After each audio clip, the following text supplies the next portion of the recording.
Hi friends, அனைவருக்கும் வணக்கம். Leave விட்டாச்சு. ஸோ எப்போவுமே லீவ் விட்டால் நம்ம ஊருக்கு போயிட்டு எப்போயாவது தான் போகிறது. 10 வருஷத்துக்கு அப்புறம் போயிருந்தேன். சைதாப்பேட் காரணேஸ்வரர் கோவில் திருவிழா தான் ரொம்ப சூப்பராக இருக்கும்.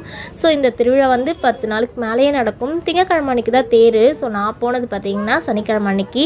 ஆனால் திருவிழாவுக்கு நாங்கள் சண்டே போயிருந்தோம். நல்லா இருந்தது. எப்போவுமே இந்த திருவிழானாலே நாங்கள் கண்டிப்பாக மிஸ் பண்ண மாட்டோம். எல்லா ஒரு திருவிழாக்குமே போனோன்னா ரொம்ப ஆசையாக இருக்கும்ல. சின்ன வயசில் நமக்கு திருவிழாக்கெலாம் போனால் அந்த கடை திருவை பார்க்குறது கொள்வது அந்த ரேட்னஸ் தான் அவ்வளோ சந்தோஷமாக. இப்போ இருக்க கிட்ஸுக்கெலாம் அந்த மெமரிஸ் வரணும்னு பசங்களை கூட்டிகிட்டு போயிருந்தோம். ஸோ டாய்ஸ் எல்லாமே 100 ரூபா தான். அங்கே எந்த டாய்ஸ் எடுத்தாலுமே 100 ருபீஸ். செப்பல்லாம் பார்த்திங்கன்னா 100 ரூபா 200 ரூபா நிறைய வெரைட்டிஸ் இருக்குது. பிளாஸ்டிக் பொருட்கள் இந்த கம்பல்லாம் 3 செட்டு கம்பல் 100 ரூபா தான். 3 இயரிங்ஸ் எடுத்துக்கலாம். அது 100 ருபீஸ் தான். ஸோ ரொம்ப சூப்பராக இருந்தது. நாங்கள் சீக்கிரமாக ஒரு 6 மணிக்கே கடை தெருவுக்கு போயிட்டதுனால கொஞ்சம் காலியாக இருக்குது. இதுக்கப்புறம் தான் மக்கள்லாம் வருவாங்க. ஏன்னா பொழுது போக போக தான் திருவிழா ரொம்ப சூப்பராக இருக்கும்.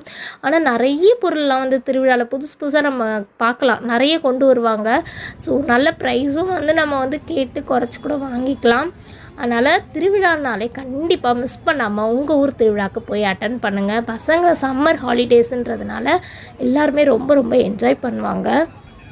நம்ம சேனலில் என்னடா இது வீடியோஸ் நம்ம சப்ஸ்கிரைபர் நினைப்பாங்க, என்னடா இவங்க லேட்டாக போடுறாங்கன்னு. அப்படிலாம் இல்லை. ஸோ எடிட் பண்ணி நமக்கு போடணும் கொடுக்கணும் போது கொஞ்சம் லேட் ஆகிடும். நான் யூஸ்ஃபுல்லான கண்டென்ட்லாம் தருவேன். ஸோ இந்த பொம்மையில் வாட்ச் கட்டுவோம் இல்லையா கையில், அந்த வாட்ச் 20 ருபீஸ் தாங்க. எல்லாருமே அது போட்டுட்டு இருந்தாங்க. இந்த பொம்மை இருக்கு இல்லையா, ஸோ அந்த பஞ்சு மிட்டாய் மாதிரி இருக்கும்ல, அந்த ஜவு மிட்டாய் வாட்ச் அதுதான் போட்டுட்டு இருந்தோம் அன்றைக்கி. ஸோ அப்படியே பார்த்திங்கன்னா ஜாடி வெரைட்டிஸு நிறைய இருந்தது. சுற்றி சுற்றி இவங்களுக்கு தான் டாய்ஸ் மாற்றி மாற்றி இவங்க டாய்ஸ்லாம் வாங்கிட்டு இருந்தாங்க. ஆனால் நல்லா என்ஜாய் பண்ணாங்க. திருவிழா ரொம்ப சூப்பராக என்ஜாய் பண்ணாங்க. இந்த செப்பல்ஸ்லாம் கூட நல்லா இருந்தது.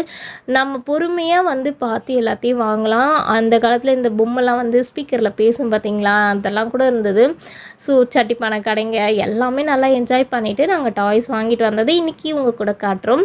ஸோ இது இந்த ஹோம் மாதிரி மேக் பண்ணுவாங்க இல்லையா, வீடு மாதிரி, அது வாங்கினா பாப்பா.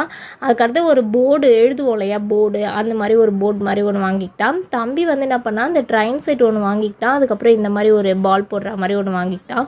ஸோ கண்ணாடி 50 ரூபா. கிளிப் இந்த ஸ்டோன் கிளிப் 50 ரூபாவா. So butterfly clip. அதுக்கப்புறம் பார்த்திங்கன்னா ஒரு சின்ன ஒரு கிளிப் எடுத்தோம். அது 5 ருபீஸு. அப்புறம் ஒரு பேண்ட் எடுத்தா 20 ருபீஸ்னு. ஸோ இது மட்டும் இல்லை, அப்புறம் பிளாஸ்டிக் பொருள் கொஞ்சம் வாங்கிட்டு வந்தேன். அதெல்லாம் எடுத்து வச்சுட்டேன். கூடை மட்டும் காட்டுறேன். 30 ருபீஸ்க்கு இந்த கூடை ரொம்ப ஒர்த்தாக இருக்கும். 2 கூடை மட்டும் பேஸ்கெட் வாங்கிட்டு வந்தேன். ஸோ அவ்வளோதான் ஃப்ரெண்ட்ஸ்.